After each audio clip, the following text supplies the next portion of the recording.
Hello everyone. Good morning, good afternoon to all my friends, to all my viewers and to all my students out there. Myself Shayan Banerjee and I am back again with my economics class. Thank you all. Thank you for the continuous support that you showed for the last week. I am very new to YouTube and within 1 week I shared all my videos. I am starting now with my economics classes and I got many appreciations and many of your comments and wonderful comments I should say. So thank you all.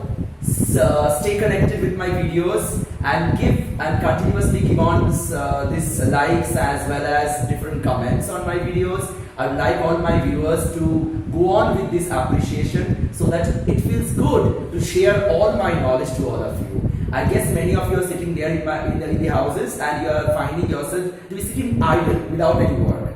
For them, I'm back, myself Shayan, I'm back with my economics class. Look here. This is the second part of the video that I have completed the last day. Those who are the viewers and the subscribers in my channel, they had went through the previous video in which they had seen that how I had made an elaborative description about an overview of the syllabus. So here we are having the second part, second 40 marks for class 12 Cbse syllabus.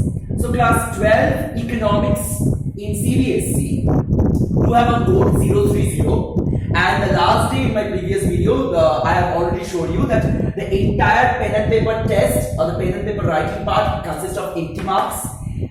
That 80 marks is equally divided into two parts. One is a 40 marks for macroeconomics and the rest 40 marks for the Indian economic development, which is very new from the last year. The rest 20 marks is there in your project work, right? So the project discussion and the way how to write that, how to complete the synopsis and how to write the entire project work, how to present that, we'll be discussing that in my next video. For that, please do complete the Indian economic development part which is left. Now, I'd like my viewers to focus here in this part, not in this. I guess my writings and these words are literally Greek to you. I'm very poor in my handwriting, so extremely sorry for that. Just have a look on this particular part only, where I have written Indian economic development is of 40 marks, which is basically divided into 4 parts. The first chapter is development experience 1947 to 1990. The second part is economic reforms since 1991. Economic reforms since 1991. Basically development experience of 1947 and 1990. And economic reforms since 1991 might be somehow stated in NCERT book as the same part. But there is a big elaboration of this particular topic. Second part is current challenges facing Indian economy, which is also sub-classified, I guess you can see here, which is sub-classified into many more chapters. There is having a descriptive study on all these things. The third part is development experience of India, a comparative study between India with the neighboring countries. Basically, the neighboring countries here in this particular chapter will read only China and Pakistan. So, how we are comparing Indian economy with Chinese economy as well as with Pakistan economy is the concern of this last part or the last unit of this particular topic, Indian economic development. This is what the entire 40 marks is all about. Now, just focus here on the first chapter. We'll have a brief idea on those. Development experience 1947 to 1990. Yes, the year 1947 is that particular year which is very famous in the pages of history. Why?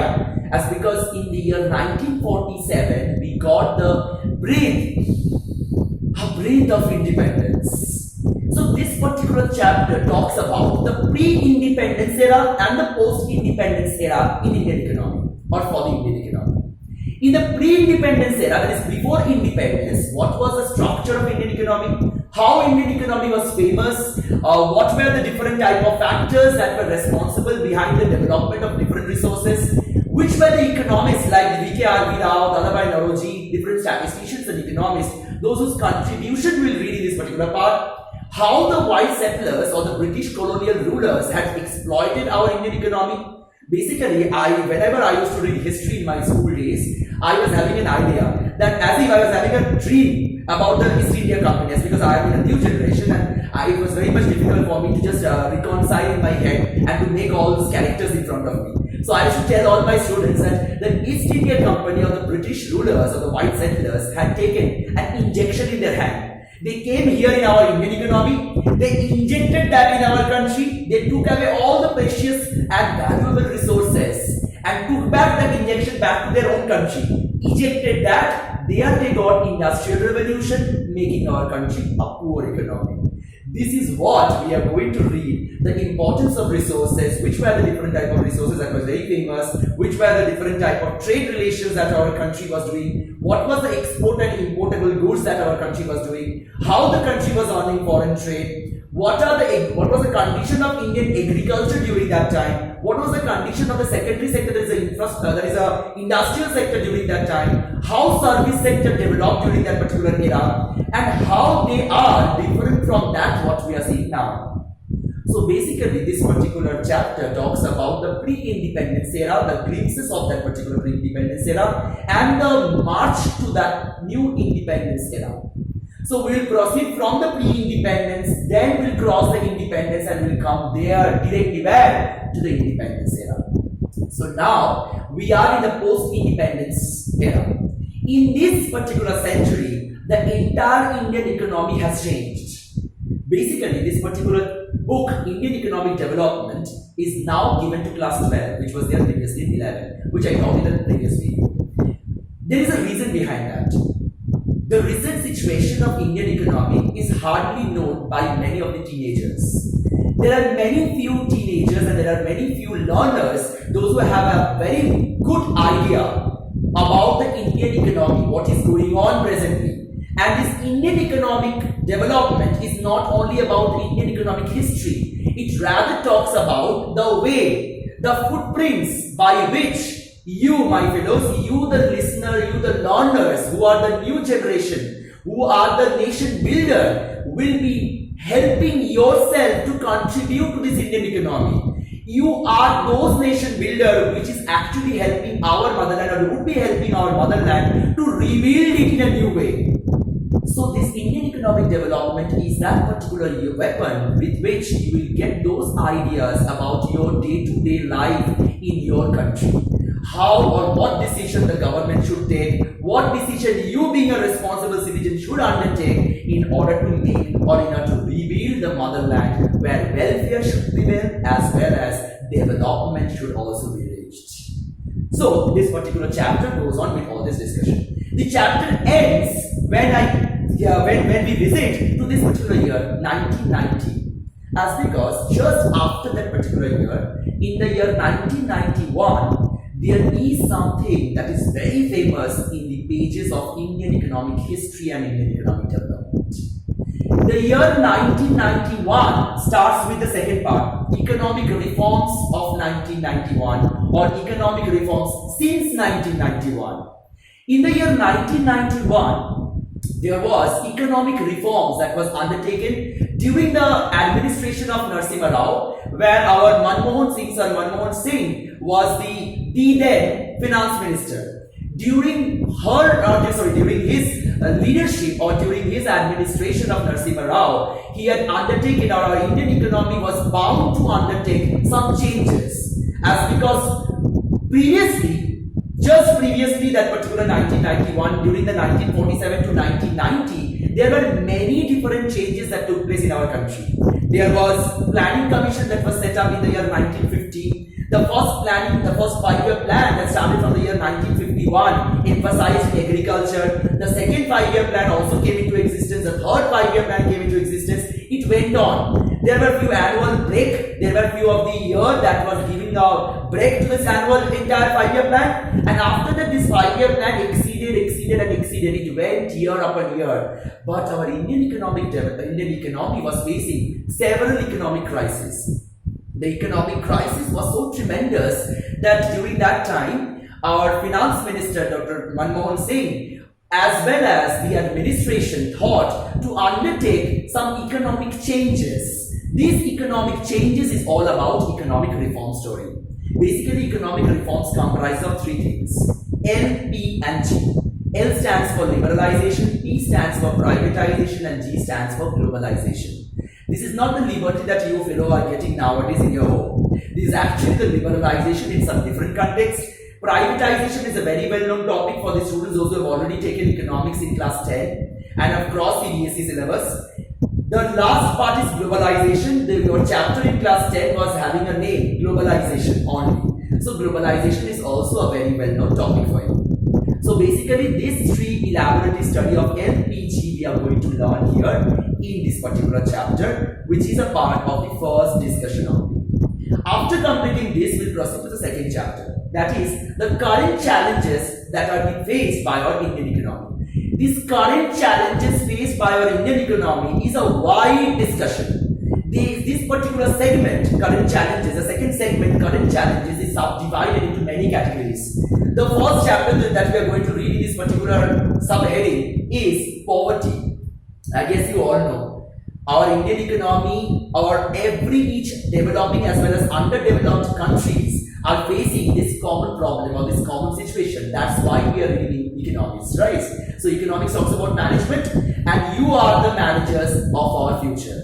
So basically poverty is that particular chapter where we will read basically 2 parts. One is we are going to classify poverty into absolute poverty and relative poverty. We'll have a definition, we'll have a difference on that note. Then we'll proceed to the different type of challenges that are faced by the people, those who are facing poverty. What are the classification of poverty? Who are absolutely poor, who are churning poor, who are often poor during in particular basic seasons of the year.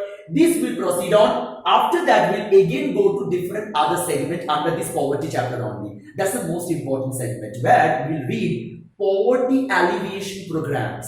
Poverty alleviation means the poverty eradication policies or programs that are undertaken by Indian economy. There are several poverty alleviation programs that have been undertaken by each government after every year upon year. Till now, there are several programs that are there, but in your Cbse, you are having some sort of the specific poverty alleviation schemes that you need to learn. You need to learn the date, you need to learn the objectives, and you need to learn when it was undertaken and what is the main characteristics of this particular programs, right? After completing this poverty alleviation programs and poverty chapter, we'll proceed to the next very important chapter, human capital formation. This is a chapter, human capital formation is a particular chapter, those that you have already completed in class 9 Cbse syllabus. So I guess you have not read very nicely that particular part, as because you thought 9 to kya hoga, kuch bhi nahi hoga, thodi si baat hai, 20 marks economics tha. So leave that one. You need to again focus on human capital formation. Basically, this human capital refers to the human beings. How a human being is turned into an asset for the country is the main focus of this particular chapter. Each country is nowadays facing a problem about the main topic, population explosion. Basically, the government of each country is somehow trying to reduce this particular population explosion problems. But being an economics student, you should never keep in your mind that population explosion is always a problem. In this particular chapter, human capital formation, you will learn how this particular human capital, there's a human beings, can be turned into an asset for the country. How they will be not the liability or burden for the government, but can even be converted into an asset for the country. So this particular human capital formation is also having 2 important parts. The first part, I guess you can see it here. The first part is about the role of human capital formation in our Indian economy. How the human capital are actually helping our Indian economy to achieve economic growth as well as economic development. And the second part is the most important, education sector.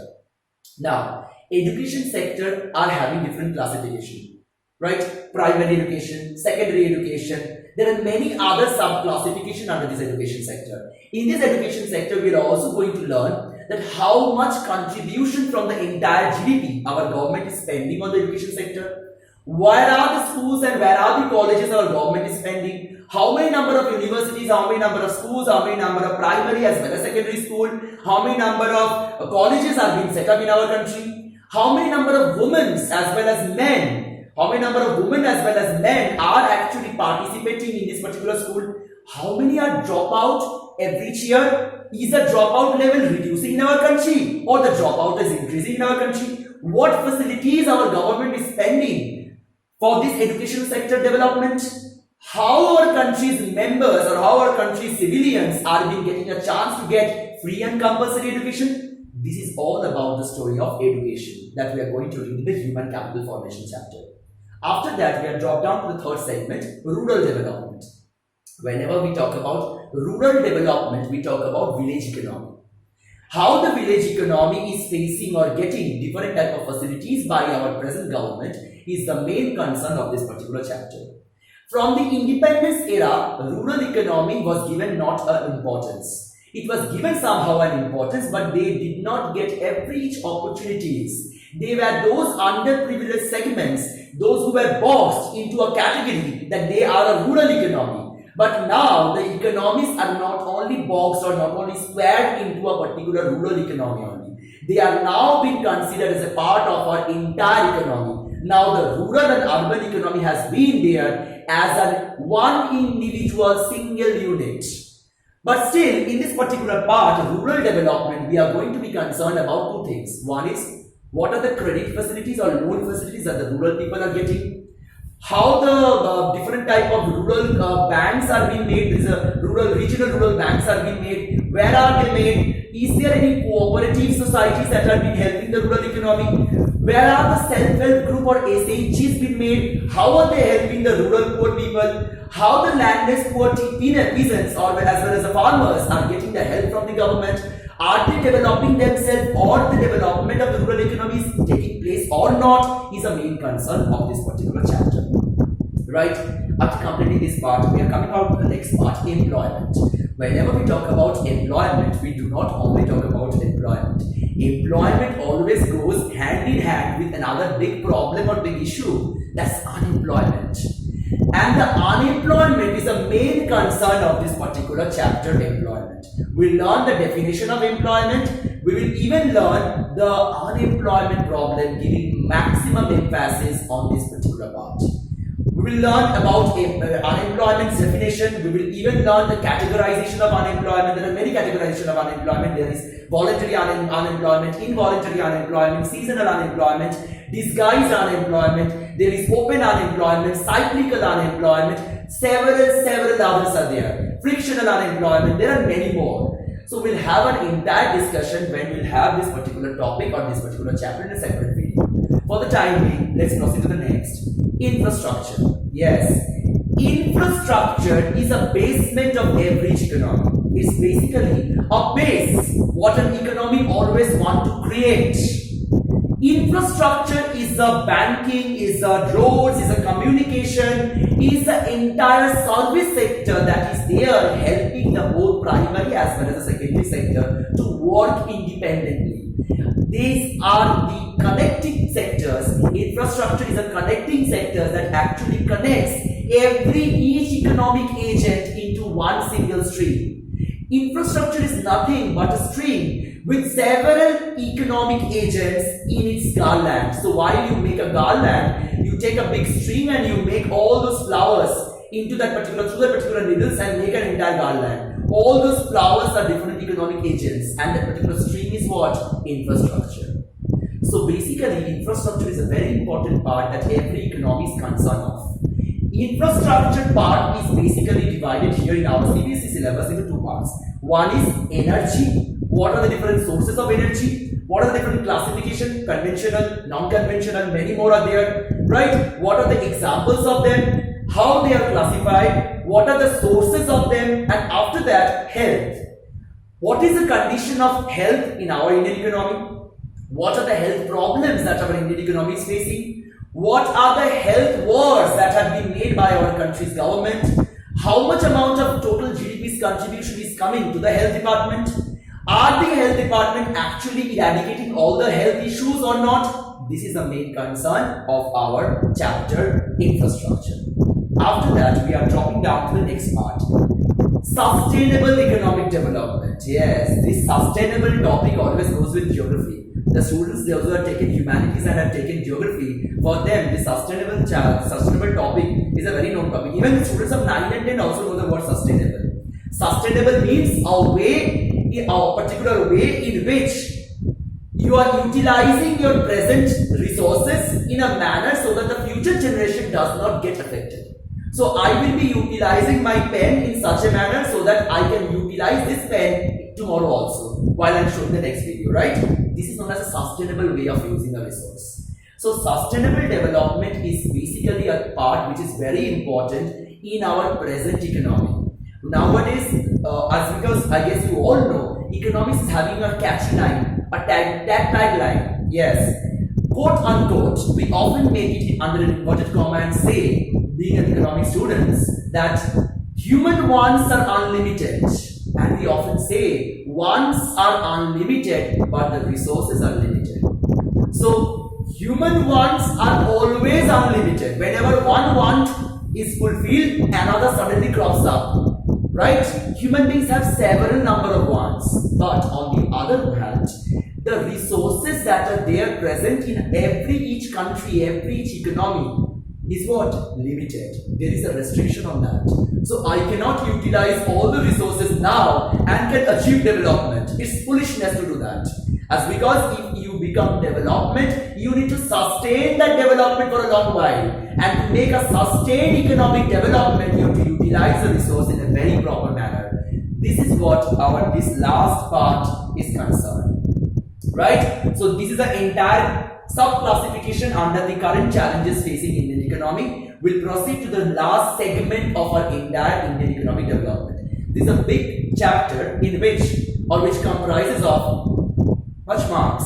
So development experience of India, a comparison between the neighboring countries. Don't think this is the least important chapter. This is also a very, very important chapter which carries a mark, I guess it's of 6 or 7 marks, 6 or 8 marks is there from this particular concern in your Cbse syllabus. So the last topic, development experience, a comparison between the neighboring countries, is a brief explanation about Indian economy and how the Indian economy is being compared with Chinese economy as well as Pakistan economy. So China, Pakistan and India is the three things that we are going to discuss in our last chapter. In this last chapter, we'll have a differentiation, we have a comparative study, a comparison between the demographic parameters, between the population parameters, between the the living standards, the health parameters, the GDP, the growth rate, the development structure, even the HDI, Human Development Index. So there are many parameters which will be discussed in the last chapters, by which or by the help of which you can compare our Indian economy with the neighboring two economy, that is Chinese economy as well as Pakistan economy. We'll understand in which arenas our Indian economy is moving forward or our Indian economy beats the other two economy. We'll even learn how Chinese economy is leaving behind all the other economies and is moving in a path of development.